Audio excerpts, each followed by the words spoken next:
Hi. Welcome back. I got a cup now. Going all out on this one. So I did have a video fully written and planned and everything. And then the world went from being on fire to being more on fire. I can't think of anything worse than being on fire. When I said that a few videos ago, I thought that was as bad as it was gonna get. I had no idea. But I decided that making a video about the worst person I've ever seen on the internet is probably the opposite of what we need right now. I don't think we need something to make us even more mad. So instead, I thought I would do something a little bit more lighthearted. And by lighthearted, I mean make fun of a show from my childhood. You know, like an asshole. Today we're gonna be watching some Mystery Hunters. Mystery Hunters is a documentary show that came out around 2002 and aired on Discovery Kids here in the States. It follows two kids, Aria and Christina, as they investigate different paranormal legends, characters, and more, while their cool adult friend, Doubting Dave, does more scientific segments. All of it kind of having a horror atmosphere. They investigate things like ghosts and vampires and, you know, spooky things. Sounds pretty interesting, right? Here's the catch. It's from Canada, the birthplace of Goosebumps, Freaky Stories, and probably most famously, Are You Afraid of the Dark? When it comes to scaring the shit out of kids, Canada doesn't fuck around. I specifically remember this one that had like this reenactment, because they have reenactments because it's a paranormal investigation show. It was a reenactment of these guys driving down a road and like out of a field, this like mannequin popped up and I don't think it had any eyes.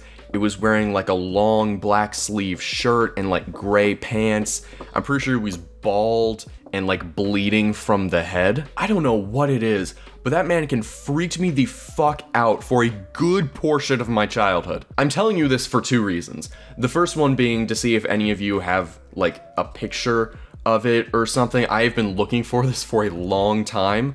And the second being just to let you all know that my personal monster as a kid was just like an injured man. But anyway, I found a YouTube channel that has uploaded a bunch of episodes. I'll leave the playlist down in the description, and I thought that we could watch a couple. Also, the quality of the video is not good. It's 360p, and I'm pretty sure it was recorded from a VHS. So just to let you know, that's what we're dealing with right now. The first episode follows the girl protagonist, Christina, investigating the Salem witch trials. Salem, Massachusetts. A town made famous by witches. You only have to come to this town to start believing in witches. Did you see that? A woman dressed in black, walking down the street minding her own business? It's a witch! She goes on to describe the events of the Salem witch trials. Poorly. But do they really exist? They executed witches here in 1692. These stones are proof. Oh man, Christina, that's pretty interesting. I think you are missing one small detail, in that being that witches aren't real. The whole thing about the Salem witch trials is that it was made up. It was the first instance of mass hysteria. The lesson of the Salem witch trials is to not fall into a mob mentality, not that witches are real. And once they were accused, they were brought to trial. One evening, after I had gone to bed... Oh really? Is it a reconstruction? I was beginning to think that it was real footage from 1692. And if you think that's all in the past, think again. And this witch flew around my room. So I was staring up, looking at her. I was terrified. How hard did they have to look to find a guy who believed he was visited by witches? That must have been a hell of a Craigslist ad. Meanwhile, Aria is doing a completely different investigation. By the pricking of my thumbs, something wicked this way comes. How come those two girls get sweet dead bird hats and she doesn't? What the fuck? I'm here at the Courtyard Theatre in London, England, where they're rehearsing this play. If you say its name, you'll be cursed. I mean, no. That's not how the Macbeth curse works. I'm pretty sure you have to be in a theater and also be an actor for you to be quote unquote cursed. They perform it for the public in 8 days. The wheels on the bus go round and round. Norman was stabbed right here on this stage. And it wasn't an act. It all happened more than 50 years ago. But a man who works in this theater today has met Harold Norman's ghost here. Did a curse really take the actor's life? Damn, that sounds pretty dark. Well, go on, did he?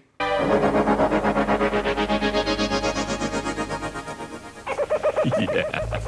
I feel a significant change in tone. You can't just tell me the specifics about how a man was killed and how his ghost may haunt the very theater you're standing in, and then do a transition with funny monkey sounds. This segment is where Doubting Dave introduces and narrates a kinda gross animation about a little kid considering going to a witch doctor to cure his cold. Now, medical doctors don't always take the work of traditional healing seriously. Not a lifeless corpse. Unfortunately.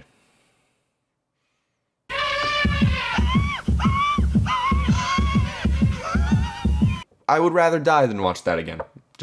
But you know, you can have that one. But not everyone is afraid of the curse. Not bad. Not bad. Not bad. Oh no, he said it. I'm gonna come back in a few days to see if the curse has come alive. Hey, excuse me, I'm so sorry, I don't want to bother you. Could you just look into the camera here and say Macbeth a few times? We really need this shot. Thank you so much. Thank you so much. It'll take 5 seconds. Thank you. Not bad. Not bad. Not bad. Great, that worked amazingly. Thank you so much. I'm gonna come back in a few days and see if this motherfucker is dead because he said Macbeth. What a fucking dumbass, right? Why would he say that shit? He knows it's a fucking curse. Fucking dumbass if you ask me. Darius Sonda says he's been visited by a witch. It's very vivid. I heard the window crash as if it broke, and like this sweeping sound as if it's like a really swoosh, and this witch flew in. Did you put up a struggle? Definitely. I mean, I fought back and then grabbed the Bible, I grabbed a rosary, and I tried to, comfort myself. But do witches really exist? You just encountered a guy who said he literally fought a witch. He fucking squared up with the infamous home intrusion witch, and you're going around asking, are witches really real? Are they really real? All things considered, I'm convinced. That was all I needed. I was wrong earlier. Witches are real. Waxing moon, full moon, and waning moon too. All of these necessary for the spells to come true. So mote it be! That's quite the audience you have.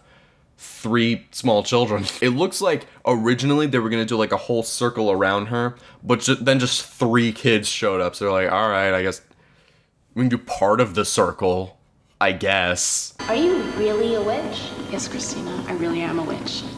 Our rituals involve more than just spell casting. It's about worship and celebration. Okay. I'm sure this lady is very nice. But really?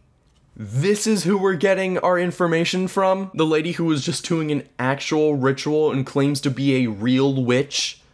You don't think that there might be some bias here? Melissa was just starting to tell me about witch spells when These people have created. Haha, see? Did you start burning something and then it made a strange crack sound and a mini explosion? Witch! The reason that I was visited by a witch was really sleep paralysis. So Darius was just having a very scary nightmare that he thought was real. Wait a minute. So you're telling me that this guy didn't go toe-to-toe with a fucking witch? How dare you? How dare you? Ed Carbrook has spent years investigating the witches of Salem, and he told me there could be another explanation for what happened here.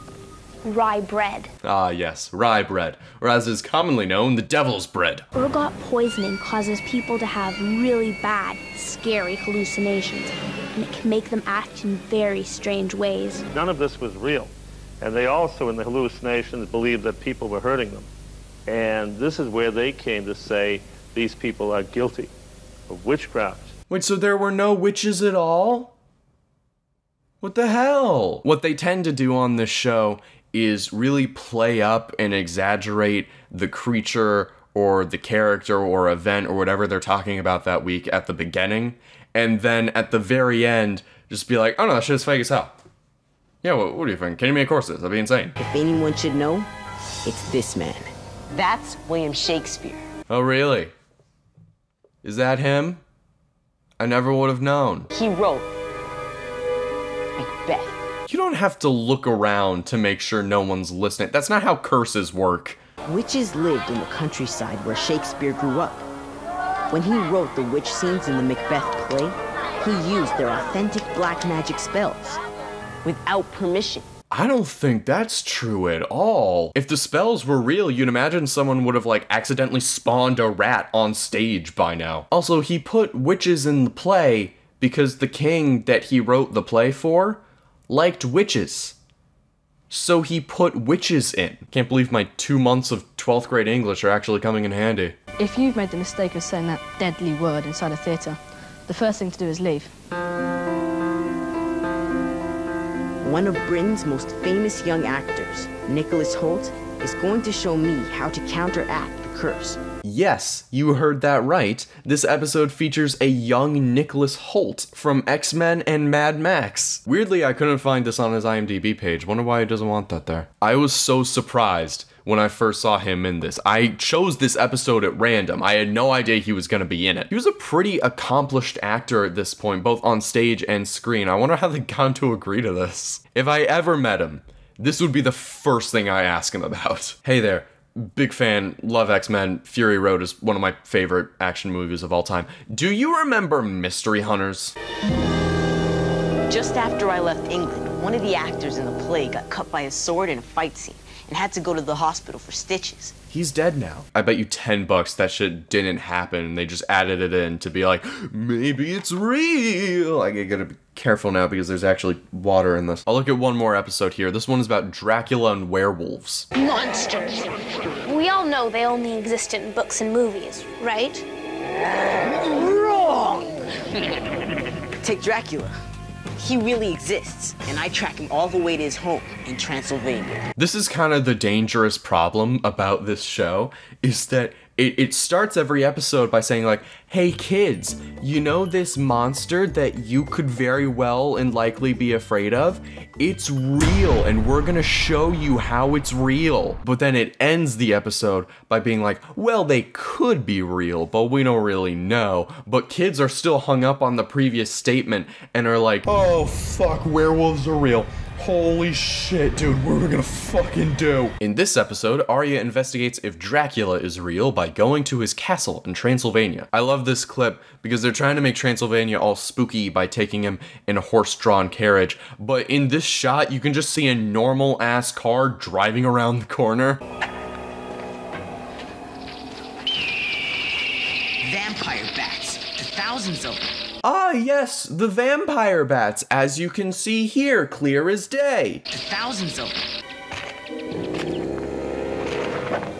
Oh, it's you. This is just one of the castles that belong to him. The Dracula home is in Sigishwara. This is what I'm talking about, man. This is a bit that is clearly scripted, but the show presents itself as completely factual and educational. You're not making it more entertaining, you're just lying. According to legend, werewolves can change from human into wolf. Then they eat human flesh and drink human blood. Fucking shit! What the hell? You can't show that on a kid's show. Oh, you know, you're just a little kid, you know, you're watching a little kid's show. You know, it's a little spooky, but you know, it's fine, it's fine. Then bam, scarred for life. What did the beast look like? Well, there's a drawing here that I did from witness descriptions. It does look like a werewolf. It's covered in hair, its eyes are glowing, and it's eating roadkill. All commonly known symptoms for turning into a fucking werewolf. Just a few miles from Bray Road is the Valley of the King's animal shelter. But this is no ordinary animal shelter. Creatures live here that are half wolf, half, well, I'm about to find out. Wait, what? You telling me there's an animal shelter for werewolves that's just in the Midwest? Like it's just there and nobody talks about it? Oh, hi. Hey. I'm in. Hi, Andrew Luca knows a lot about Dracula, and he's gonna be my guide. This is it. It's Dracula's house. But why is it spelled Dracul? It was the home of the Romanian leader. Was Vlad Dracul a vampire? Go inside, and you will find out. You know, when you hear creepy, ominous shit from a guy in a black cloak, you just kind of accept it, like it seems right in some way. When you hear creepy, ominous shit from a guy wearing a polo, you don't take it as seriously. This is Dracul's son, Vlad Tepes.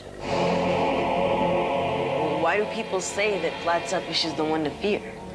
Because he was thirsty for blood. So he is a vampire. Come to the palace and see for yourself. Okay, can you just tell me? I'm tired of running around this dumbass country. Was he a vampire or not? Hi. Hello, Christina. I'm Andy. Pleasure to meet you. I was just wondering, are you housing any werewolves? Why don't you come take a look? After you. Christina's about to be sacrificed to a werewolf. That's 100% what's about to happen, isn't it? When a man wearing jean shorts and a tank top opens up a metal gate for you, start running. Nothing good can come from that situation. Here's the first wolf I want to introduce you to. This guy here is 100% wolf. He's 100% wolf. Just completely ignores the L in wolf. She is 50% wolf. Wolf. And about 25% wolf. Wolf. He's a wolf. So when they said they had half wolf, half something else at this animal shelter, the something else wasn't man, it was dogs. They have wolf dog hybrids at this animal shelter, not werewolves at all. So thanks a lot, mystery hunters, for making me think there was a magical place in the Midwest that rehabilitated lost werewolves back to health. Physical evidence. If there was any, the police would probably have some. Have you ever uncovered proof that the Beast of Bray Road really exists, Lieutenant McClory? We have not found any proof that it's truly out there. We've looked at it a couple of times. People have said they've seen it. We have not found it. Well, as you can see, Christina, this is the only file we have on the Bray Road werewolves allegations. We did have an arrest made out there near Bray Road. The gentleman was arrested for drunk driving. He was carrying a gun with him. He said he had a silver bullet in case he encountered the werewolf. He was very scared. What about the Tom Brickta sightings? Wait, hold on. Back that up for a second. I feel like we need to focus on that more. Where do you purchase silver bullets? Can you just buy them at a gun store? However, Christina, we did not see any werewolf, and we did not see any paw prints that would indicate a wolf was there. What about the weird glow in the creature's eyes? The weird glow in the creature's eyes can be explained by either headlights on Bray Road, or perhaps they were the glow of a real animal, but it was not a werewolf, such as a coyote. We do have coyotes in this part of Wisconsin. So what you're saying is, there is literally no evidence to these claims at all. What a surprise!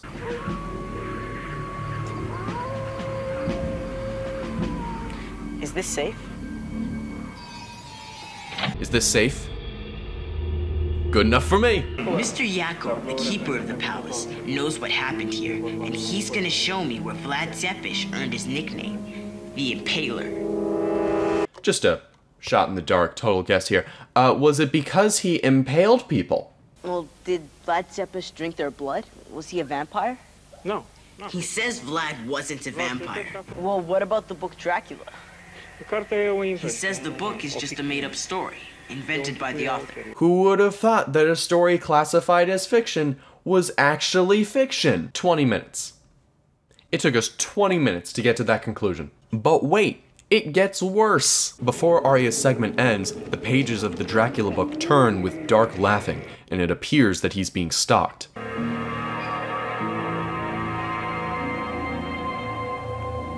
Guys, you can't do that! You can't have a documentary show with scripted bits that change the narrative of the show. It's like if at the end of a true crime documentary they said that the murderer died in prison, but then the ending shot is of a mysterious man in a trench coat turning his hat and walking away from the camera. Like, that just changed the point completely. Also, Christina's investigation in this episode was going to this small town and seeing if this legend was true and weighing the claims against the obvious lack of evidence. And Aria's investigation was, is Dracula real? Which no. No, he's not. We know that. Want some? I don't think so. It's only tomato juice. You're just drinking tomato juice? Is that like a Canadian thing that I'm not aware of? I've never heard of someone just downing straight tomato juice. Also, was the swallowing effect really necessary? So, are werewolves real? Maybe. Is Dracula real? No. But also, yes, possibly. That's kind of my favorite part about the show. It always ends with something like, we're not saying that a UFO definitely did abduct George W. Bush and then put alien technology up his butt, but we're not saying that that definitely didn't happen either. So that was Mystery Hunters. What a show! I hope you are all doing well. The channel has been growing quite a bit recently, and I thank you for that. I do have another video fully written, so I'll film that and put that out eventually. Also, just a random question. If you guys want to see me rank all the LEGO Star Wars The Complete Saga levels from worst to best, just like let me know. Just no reason for asking, just random. Also, to all the people who have been watching my Coach Red Pill video and leaving dislikes and hate comments, I've got a little message for you. Can you guys watch some of my other videos? I don't know what happened with that video. It just refuses to stop growing, which is great. I'm super happy for people to see the video, except that most people who see it seem to hate it. All my videos have under 100 views, except that one, which just recently hit 1,000. Anyway, I feel like I should probably address that because it's kind of a weird highlight on my channel that just one of my videos has 10 times the amount of views of all of my other videos. Also, if you've got an idea for any other thing or video you'd like me to make, like a ranking of all 36 LEGO Star Wars The Complete Saga levels, just let me know in the little comment area down, you know where it is. You've seen a video, you've seen a YouTube before. Stay safe out there, Black Lives Matter, and I hope you all have a wonderful day.